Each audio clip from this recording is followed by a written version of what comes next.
All guys, আমি বিমাজবা কৃষিকে 24 চ্যানেলের পক্ষ থেকে আপনাদের সবাইকে শুভেচ্ছা জানাচ্ছি।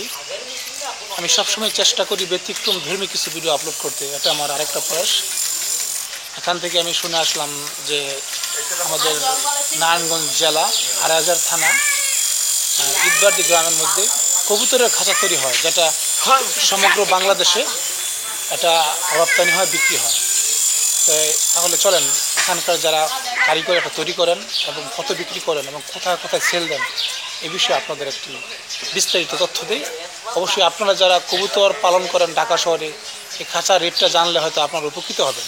তাহলে চলেন, আর যদি ভালো লাগে অবশ্যই সাবস্ক্রাইব, কমেন্ট, শেয়ার, লাইক করতে ভুলবেন না। তাহলে চলেন লেটস গো। প্রথমে আমি এখানকার একজন কারিগর যিনি এটা তৈরি করেন ওর সাথে কথা বলি।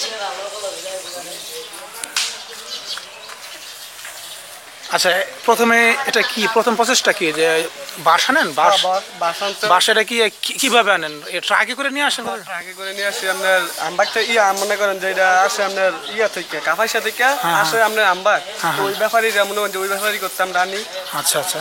আনার পরে আপনার একটা বাঁশের পিস পরে আপনার 100-150 বালুর বাঁশ মনে করেন যে বাইচা আনতে গেলে। আচ্ছা, হয়তো বাঁশ একটু ভালো মন্দ একটা রেট উঠানামা করে, হ্যাঁ বুঝতে পারছি।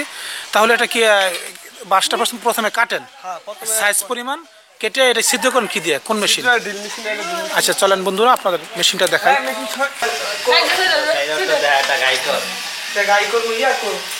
এই যে এখানে এটা ড্রিল মেশিন, এটা দিয়ে যে ড্রিল মেশিনের আগরটা ধার করানো হয়।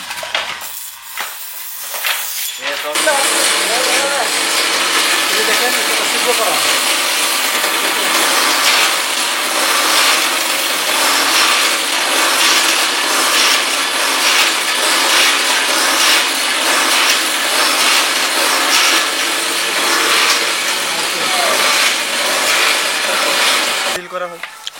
আচ্ছা, আমরা দেখলাম কিভাবে ডিল করা হয়।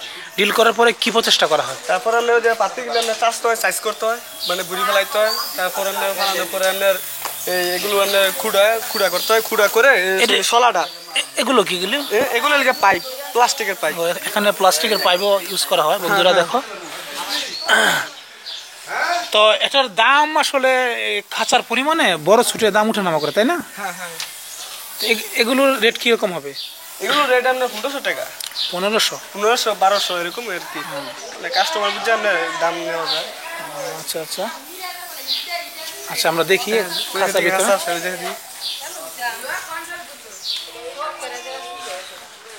এই যে বন্ধুরা এখানে খাঁচা তৈরি করে রেখে দিয়েছে। গোডাউন। এই ছোট খাঁচাটার দাম কত? এটা আপনার 800 টাকা। এটা 800। এটার গেট এখান থেকে, এই যে এখান দিয়ে খুলতে দেখি। যারা কবুতর পালনে আগ্রহী, কবুতর পালন দেয় এখান থেকে খুব সুন্দর করে একটা কুটির শিল্প, এখানে কবুতর পালা যাবে। এটার দাম 1500। না না, এটার দাম 800 টাকা। এটা ছোট সাইজ। ছোট সাইজ। এটা আমরা 4 খোপ। আর এই যে বড়টা, এই বড়টা আমরা 9 খোপ। ওইটার দাম পড়বে আপনার কত? এটা পড়বে আপনার 9 খোপ, মানে 60 ইঞ্চি, 520 হ্যাঁ, যদি পাঁচটা একটু বেশি হয় তখন রেটটা বেড়ে যায়। রেট বেড়ে যায়, মানে লম্বা পাঁচ। মানে এই যে এগুলোর মধ্যে কি চিকন মোটার মধ্যে কোনো রেট উঠে না? হ্যাঁ, মনে করেন যে অর্ডারি ভাবে যেমন পাকা শলা দিলে, বাস দিলে, মনে করেন যে ফুকটা করে বানাই দিলে মনে করেন যে রেট পড়বে একটু বেশি। আচ্ছা আচ্ছা আচ্ছা। রেডিমেড বুঝেন না? বুঝতে পারছি। এই যে এখানে দেখায় আমার আঙ্কেল তৈরি করতেছে। এটা আসলে এখানকার যারা পুরুষ মহিলারা সবাই টুকটাক কাজ পারে। এটা কি কমপ্লিট না কিছু বাকি আছে? হ্যাঁ বাকি আছে, এখানে বান্ধা কোথায় আর বাকি? এগুলোর কি প্রতিটা শোলার মধ্যে বাঁধেন? না না না, এটা ক্রস দিতে হবে। আচ্ছা আচ্ছা আচ্ছা, ক্রস দিতে হবে। এটা কি পুরুষ মহিলারা বাড়ির সবাই করে না, করতে পারে না? ভালো। তো সুপ্রিয় দর্শক, এটা আমাদের দেশের জন্য এক গর্ব, কারণ এটা কুটির শিল্প বলা চলে। বিশেষ করে আমার বাড়ির পাশেই, এটা আড়াইহাজার, আমার বাড়ি সোনারগাঁ, মাঝখানে শুধু একটা নদী। তো পাশ থেকে আসলাম, শুনলাম, এখানে এসে শুনলাম যে এটা বাংলাদেশের একটা অন্যতম প্রতিষ্ঠান, এখান থেকে সমগ্র বাংলাদেশে এটা সাপ্লাই হয়।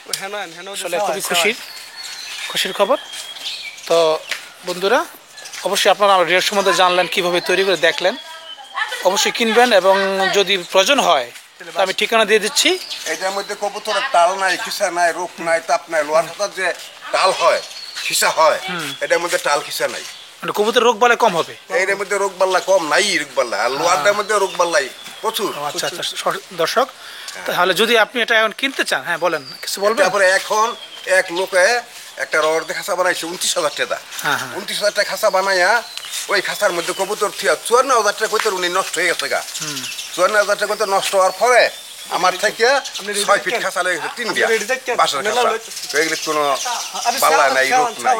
বড় বড় সাহেবেরা কি রোগ বাল্লাই নাই। কিন্তু লোহার খাঁচার মধ্যে লোহা শীতের দিন হইলো ঠান্ডা, গরমের দিনে লোহা গরম, গরমের দিন হয় খিসা, শীতের দিন হয় টাল। হ্যাঁ ঠিকই আছে। তো বন্ধুরা আমি আপনাদের ঠিকানা দিচ্ছি, সেটা হচ্ছে সমগ্র, যেহেতু আমার এই ভিডিওটা সমগ্র বিশ্বের লোকেরা দেখে, বাংলাদেশের লোকেরা অবশ্যই দেখে, তো এই খাঁচা কিনতে হলে আপনারা চলে আসবেন। এটা হচ্ছে নারায়ণগঞ্জ জেলা ২৮০০ থানার ব্রাহ্মণদি ইউনিয়নের ঈদবারদি গ্রাম। আপনার নাম? মোহাম্মদ হাবিবুর রহমান। মোহাম্মদ হাবিবুর রহমান। এই পেশার সঙ্গে আপনি কত বছর যাবত জড়িত? প্রায় 30 বছর। 30 বছর যাবত জড়িত। বন্ধুরা এখান থেকে আপনি অর্ডার দিয়ে নিতে পারবেন, অথবা রেডিমেডও আছে।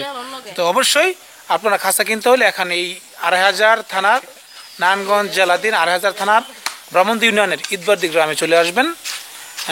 কিন্তু বইলা দেন পাশের খাঁচার মধ্যে কিন্তু টাল নাই, খিসা নাই। হ্যাঁ এটা বলছেন, হ্যাঁ অবশ্যই এটা দিয়ে কবুতর পাললে আপনি লাভবান হবেন ইনশাল্লাহ।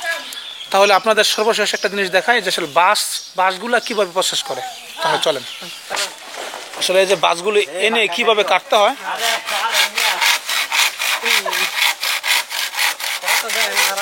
না এই যে প্রসেস করতেছে, এটা এই যে বাঁশ, এখানে অনেকগুলো বাঁশ দেখেন।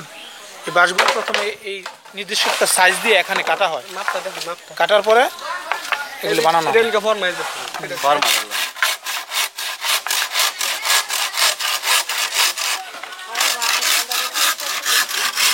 আপনি কাটতেছেন, এই পেশার সঙ্গে জড়িত কতদিন? 15 থেকে 20 বছর। 15 থেকে 20 বছর। আচ্ছা এই বাঁশ কি মানে ভালো মন্দ আছে না? এগুলো কি যদি মন্দ হয় এগুলো কি সাইড করে ফেলেন নাকি? হ্যাঁ, মন্দ দিয়ে সাইড করে গুড়া ছোট মাল বানাই দেই রেডিমেড। ও আচ্ছা আচ্ছা আচ্ছা। আর ভালো বাদ দিয়ে অর্ডারে কাজ করি আমরা। এটা কি আপনি কাটেন, এটা কি আপনি কি প্রোডাকশনে কাজ করতেছেন নাকি? এটা কিভাবে প্রোডাকশন, প্রতি বাঁশ প্রতি নাকি? না, আমরা খাঁচাপতি। হ্যাঁ খাঁচাপতি। খাঁচাপতি মানে পিস খাঁচা প্রোডাকশনের কাজ। না আপনি তো শুধু বাঁশ কাটেন নাকি খাঁচা বানান? না, খাঁচা বানাই। খাঁচা বানান সব। হ্যাঁ। একটু যে দইরা মানে খাঁচা কাজ করি। আপনি প্রথম থেকে মানে শরৎ থেকে একেবারে ও পর্যন্ত বন্ধুগণ, মানে ওনার বাঁশ কাটে, তারপরে এটাকে সাইজ করে, ছিদ্র করে, সব দিক দিয়ে অলরাউন্ডার। তো দেখাচ্ছি। আর একটি কথা হই যে আসলে আমি সবসময় চেষ্টা করি ব্যতিক্রম ধর্মী কিছু ভিডিও, তো এটা আমার একটা প্রয়াস। অবশ্যই আপনাদের ভালো লাগবে, আর ভালো লাগলে সাবস্ক্রাইব, কমেন্ট, শেয়ার, লাইক করতে ভুলবেন না, কারণ আমি মিউজিকবিহীন ভিডিও সেরি তারপর আপনারা দেখেন, এটা আমার সৌভাগ্য।